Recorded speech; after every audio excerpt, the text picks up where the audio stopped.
धाराशिव जिल्ह्यामध्ये एक भयानक हत्याकांडाची घटना घडली असून यामध्ये चौघांचा मृत्यू झाला आहे. शेतातील सामायिक विहिरीतील पाणी घेण्यावरून झालेल्या वादाने चौघांचा बळी घेतला आहे.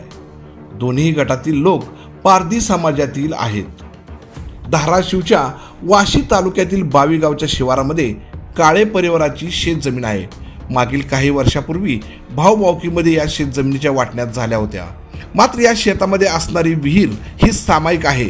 त्यामुळे विहीर सामायिक असल्याने दोघांनाही याचे पाणी वापरता येते. मात्र हे पाणी कधी वापरायचे आणि कुणी वापरायचे यावरून मागील अनेक वर्षापासून वाद सुरू होता. काल रात्री देखील याच विहिरीवरून वाद झाला, परंतु हा वाद थोड्याच वेळात शांत झाला होता. मात्र मध्यरात्रीच्या सुमारास भाऊकीतील एका गटाने या विहिरीतील पाणी घेण्यास सुरुवात केली होती. त्यावेळी दुसऱ्या गटातील लोकांनी याला विरोध करायला सुरुवात केली. त्यामुळे रागाच्या भरात एका गटाने भाऊकीतील दुसऱ्या गटावर चाकू, कोयते आणि दगडाने प्राणघातक हल्ला चढविला.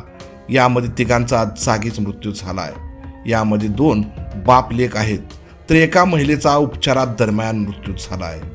मैतामध्ये सुनील परमेश्वर काळे, परमेश्वर आप्पा काळे, आप्पा भाऊ काळे आणि एका महिलेचा मृत्यू झाला आहे. या घटनेत येरमाळा पोलिसांनी 10 जणांना अटक केली असून पोलीस कसून तपास करत आहेत.